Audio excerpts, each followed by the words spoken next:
Mercedes just won the first race of Formula One's new era, and half the paddock is already asking whether George Russell's Melbourne victory exposed a rule gap that could shape the championship before anyone can stop it. This was supposed to be the reset, the clean start, the season where the new regulations pulled the field back together. Instead, Mercedes arrived in Australia looking calm, fast, and strangely untouchable. Russell took pole, controlled the race, and drove away from the field like he already knew something the others were still trying to understand. And the most unsettling part was not the result itself, it was how quickly the whispers started after it. Because once the race was over, the focus moved away from the podium and straight into the engine. Russell's winning margin was 2.974 seconds, his pole lap was 1.19.518. And those numbers hit even harder when rival manufacturers were already pressing the FIA over how Mercedes was finding that kind of pace under a brand new rules package. The data tells a completely different story. This was not just a team nailing setup or a driver putting together one special lap. This felt like the first sign that Mercedes may have found performance in the exact place the rules were never meant to leave open, and the FIA's next move only made the whole thing harder to ignore. Now Russell stands at the front of a season that could be shaped in the opening weeks, not because Mercedes broke the rules, but because they may have understood them better than everyone else before a wheel even turned in anger. That is why Melbourne still feels unfinished. One result is already in the books. One rule change is already coming, and the teams chasing Mercedes know they may not have a legal way to respond before the damage is done. To understand why this win hit the paddock like a warning shot, you have to look at the one restriction that was supposed to keep the new era fair. The part that makes Mercedes so dangerous is not just the speed, it is the timing. This new engine era was built with one big promise. No manufacturer would get too far ahead before the field had a chance to settle. That was the whole point of lowering the allowed compression ratio from the old 18:1 limit down to 16:1. It was meant to protect the balance of the reset, especially with Audi and Cadillac coming in and trying to build from scratch. But the second Melbourne ended, that idea already looked shaky because Mercedes had not just won early, they had won in the one phase of the season where nobody else can easily fight back. That is what turns one fast weekend into something much bigger. The engines are locked in. The main design choices were made long before the lights went out in Australia. And that means Ferrari, Honda, Audi, and everyone else cannot just go back to the factory, redesign core parts, and erase the gap before China. This is the part that changes everything. The FIA has already moved toward a tighter test from June 1, which tells you the concern is real enough to act on, but that still leaves the opening stretch of the championship exposed. Mercedes gets to keep racing in that window while the teams chasing them are stuck with what they already built. So now the story stops being about one result and starts becoming a fight against the calendar. Russell already has the first win. Mercedes already has the first statement. And if that edge stays alive for several rounds, the points can start building before the rest of the grid has any proper answer. That is why the garage talk after Melbourne felt so sharp, because the fear was never just about what Mercedes found, it was about how little anyone can do about it now. To understand why rivals reacted so fast, you have to look at the exact loophole they believe Mercedes turned into race-winning power. The argument against Mercedes starts in the garage, not on the straight. Rival teams are focused on one simple detail. When the FIA checks the engine, it does not see the same engine that races on Sunday afternoon. The inspection happens when everything is cold and still under calm workshop conditions, not under full heat and load at speed. That difference sounds small until you realize it may be the whole trick. Nobody in that garage expected what came next, because the claim is not that Mercedes hid illegal parts, but that they built legal parts that behave differently once the temperature rises. That is where the whole debate turns from rumor into engineering. The concern is centered on the pistons and connecting rods, the parts inside the power unit that change ever so slightly as heat builds through the race. At room temperature, the engine can appear to match the 16:1 limit during scrutiny. Once it reaches running temperature, those same parts may shift enough to push the effective behavior back toward the older 18:1 window. The rules were designed to leave behind. The FIA's planned move to test at 130 degrees Celsius tells you this is not random noise from the paddock. It points straight at the condition gap. What makes this so hard to attack is that legality and advantage may both be true at the same time. Mercedes can say the engine passed the test it was given.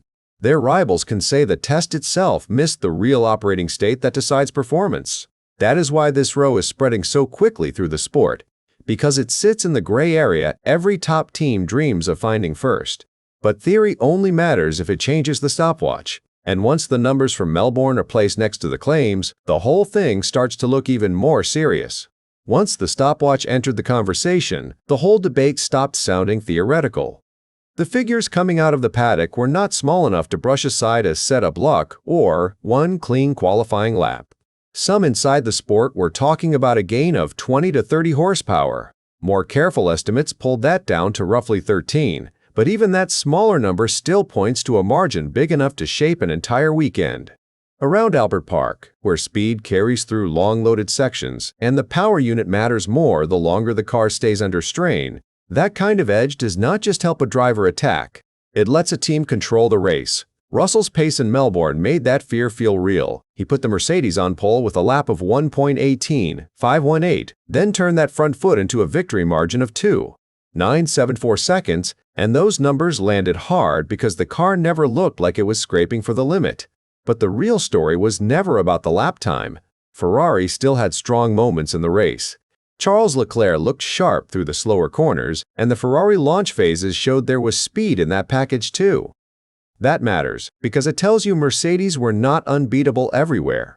They were stronger in the places that carried the biggest reward, and that is where the pressure shifts. If Ferrari had enough pace in the right parts of the lap to stay in the fight, then Melbourne was not only a story about one team finding extra speed, it also became a story about whether another top team failed to use its own chance when the race began to turn. That is the detail that gives this whole weekend a second layer, because once the virtual safety cars arrived, the conversation moved from engine design to a decision Ferrari still cannot escape. Ferrari did not lose Melbourne in one single moment, but the race turned the instant the caution windows opened and Mercedes reacted faster. The first chance came on lap 11 when Isaac Hadjar's Red Bull stopped and brought out a virtual safety car. The second came on lap 15 after Valtteri Bottas retired. Both times the pit lane was open. Both times the time loss was lower than it would be under full green running. And both times Mercedes moved while Ferrari stayed out. That is the part Ferrari fans still cannot shake, because the race was still alive at that point, and the door was wide open. Russell and Kimi Antonelli took fresh medium tires under those reduced loss windows and came back out with the kind of flexibility that decides modern Grands Prix. Ferrari kept Charles Leclerc and Lewis Hamilton on older rubber, then paid the bigger price later by stopping under normal race conditions, with Leclerc not boxing until lap 25 and Hamilton until lap 28. The number Ferrari did not publish was the one that mattered most. Their read on tire life appears to have been wrong. Mercedes understood the new medium could hold on far longer than expected, and once that played out, the balance of the race shifted hard toward the silver cars. That is why the Melbourne fallout hit Ferrari from two sides at once. One side was the suspicion that Mercedes had arrived with a power unit advantage built into the new rules. The other was the brutal reality that Ferrari may still have had enough race pace to make the afternoon far tighter if they had judged the pit windows correctly. Hamilton's frustration after the flag only sharpened that feeling. But while Ferrari were left replaying strategy calls, the bigger picture around the grid was becoming even more chaotic, and that only made Mercedes look stronger. Mercedes looked even stronger in Melbourne because almost everyone around them was fighting a different kind of weekend. Max Verstappen never got the clean start to the event that a title threat needs, and that changed the shape of the race before Sunday had even settled in. Oscar Piastri did not even make it to the grid for his home Grand Prix after crashing on the sighting lap, which removed one more front-running variable before the lights went out. Aston Martin then lost both cars with Honda-related trouble, and suddenly, the one team that looked calm, stable, and fully in control from start to finish was Mercedes. That wider chaos matters because the race itself was not some dull drive at the front. There were 7 lead changes in the opening 9 laps, which tells you the new 2026 cars can still create wild swings when teams are trading energy deployment and traction phases. Ferrari had real bite off the slower corners. Mercedes looked stronger once the lap opened up, and the power unit could really stretch its legs.